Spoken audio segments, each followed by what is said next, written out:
everyone, Zach here. Hope you're having an awesome day. Today I want to talk to you about the difference between leasing and buying a car. All right, now I spent about 5 years in the car dealership world in sales, and I was a GM of a small car dealership. Cars are a huge part of my life. I went to trade school to be a mechanic on cars. I've always been super into them. I spend a lot of money on them, a lot of time on them, and really enjoy just anything to do with cars. So anyway, this is a question that we get quite a bit in the network marketing space, interestingly enough, because a lot of people, need to transition, buy new cars, et cetera, and they're wondering if it's a good idea to lease it or buy it based on what they're trying to do with their business. So interesting question that we get, but it comes up fairly frequently. So let's talk about the difference. Well, first of all, leasing a car is where you basically get a brand new car every 2 to 3 years. You make payments on it, right?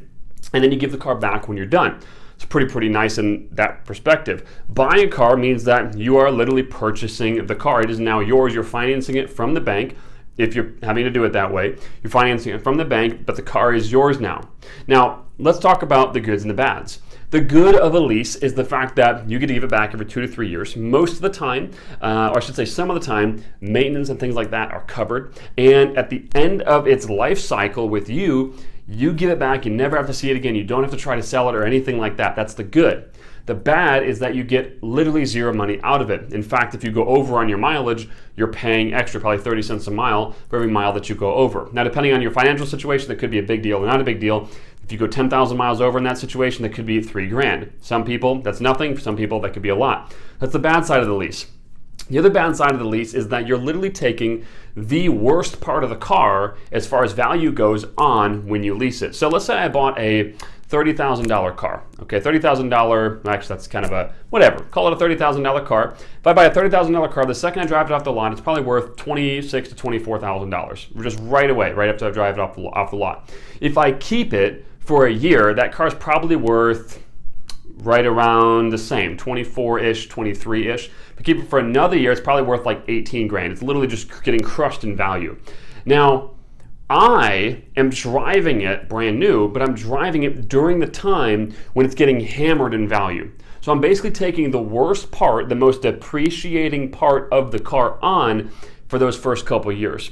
So the best time to buy a car is actually 2 or 3 years old, when it basically goes through the majority of its depreciation curve and starts to not necessarily level out, but depreciate at a more predictable linear space. Okay, so the first year or two that the car is out, it's literally getting like half its value, just bang, just dropping those first 2 years. So you're literally financing those first 2 years. That's why a lease payment is cheaper, because they're not having you finance all 30 grand. They're having you finance what they expect it to depreciate by in those first couple of years. So if you have a $30,000 car, they're expecting it to drop by probably, let's just say $15,000 in value over those 3 years. So you're only financing 15 grand. That's why the payment's cheaper. And if you go over on mileage, you have to pay them more money because you're hurting the value worse. So you're taking the worst part of the value of the car by taking it when it's depreciating the most. Now, the other bad side is you're spending, let's call it, that would probably be $300 to $500 a month, depending on the deal that you get for a $30,000 lease. So you're spending, let's call it $500 a month, and you're never going to get it back. When you turn the car in, that $500 a month that you spent for 3 years, right, whatever that math works out to be, that money is gone forever. You're never going to ever get it back, right? You literally put that into the car, and it's. Now, buying a car, good and bad. Let's talk about bad first. Bad first is the fact that your payment's going to be higher. So you buy this $30,000 car, you're financing all 30 grand. So that's probably going to be like a $450, $500 payment for sure, right? So you got that payment going out, and the payment's a little bit higher. Now, I kind of gave a bad example with that lease, but the payment would be lower. So you have a higher payment going out because you're financing all $30,000. That's the bad. The other bad is that you for sure have to cover your own maintenance costs and things like that if it's out of warranty. If it's not out of warranty, obviously, the repairs get fixed and stuff like that, but you're having to cover your own maintenance costs for sure when you're buying the car. The good is the fact that you could get your money back out of it potentially. So if you're buying a brand new car, brand spanking new car, first of all, I would never buy a brand new car ever in my life. I would lease it if anything. I would lease a brand new car, but I wouldn't buy one. Because the second I buy that car, we already talked about how it's depreciating really fast, right? What I would personally do is if I want a 2019, 2020 car, okay, I'm not going to buy it today. I'm going to buy the 2018 model or the 2017 model. I'll give you an example. I was at the dealership the other day with a friend of mine looking at this car here. It was a 2019 M5, still on the lot right now, frozen white, orange interior, beautiful car. Really, really like the new M5. 2019, the car had a sticker price of 139 grand. Now, a lease payment would probably be somewhere around 1,500 bucks for that car, maybe right around there.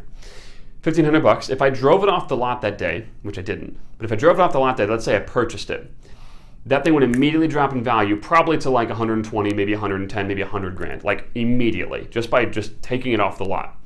Now, if I leased it, I'm stuck with that payment for the entire time. I'll never get the money back out. But let's just say that I did something different. So I pulled up my phone, literally while I was sitting there, and I went onto cars.com, and I found a 2018 M5 for about 80 grand. I'm going to put a screenshot up here right now. I'll show you one of the ones that's close to that. For about $80,000, 2018, it's the exact same model. It's a different color, but whatever. Exact same model, same options, everything's the same, except for like an exhaust. It was 80 grand. That's $60,000 less, and it's 1 year old with 9,000 miles on it. Isn't that crazy? 1 year old, and boom, it crushes that much in value. You go to 2017, it's even bigger swing. Now it's a different body style, so it's not really apples to apples. But let's just say you're okay with the previous body style, right? There's a 2016 I found the other day for 44 grand, M5 with 30,000 miles on it. Insane, right? See, what we're doing there is we're just waiting for the depreciation curve to kind of like level itself out. It's going to drop in value till it eventually hits zero, right? Eventually it will be worth nothing. But after about 2 to 3 years, that depreciation stops going from an exponential decline to a more linear, gradual decline where it loses maybe $500 to $1,000 in value every year. Now check this out. Let's say I go and I buy that 2018 M5, right? Now, I probably would wait for it to depreciate a little bit longer, but for the sake of conversation, let's just say I bought that 2018 M5. Bought the car. I'd probably go to the dealership and use some negotiation tactics and try to get them to sell it to me for like 72 to 74. Now, if they sold it to me for 72 to 74, I could theoretically drive that car for a full year.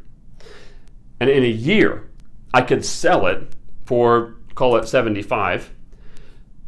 I bought it for 74. I sold it for 75. So let's just say I financed it. All the money that I paid, my payments, like let's say 800, 1,000 bucks a month, I paid that $1,000 a month out every month, right? Gone. But if I sell it at the end of the year for 75 grand, I get all that money back. I only owe what is it, 65 grand now? I only owe like 65,000 on it.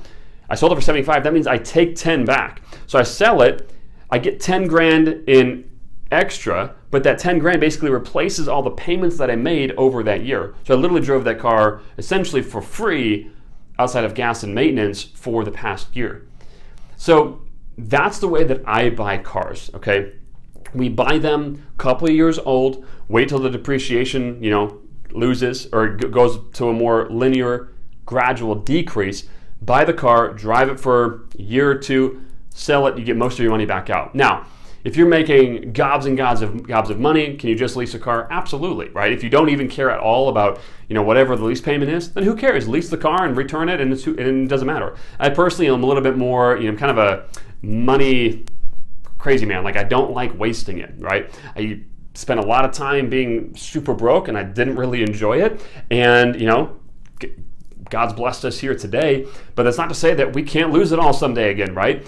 But regardless, I don't want to be wasteful with what I've got stewardship over now. So even though I like nice cars and I like nice things, I'm not going to be stupid with that cash, because I would rather use that cash in things that actually appreciate an asset, like real estate, right? Or investing in my team or things like that. So that's what we actually do with car purchases. We don't really lease, right? Now we might lease in the future for when we have kids and stuff like that. We might lease a big Escalade or whatever, because I don't want to screw with something like that.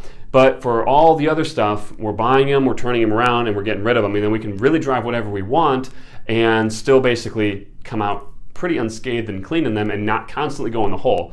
A car is most people's second biggest expense outside of their house. And for us, it is not really an expense at all, because when you do the things like I just told you, it works out really good.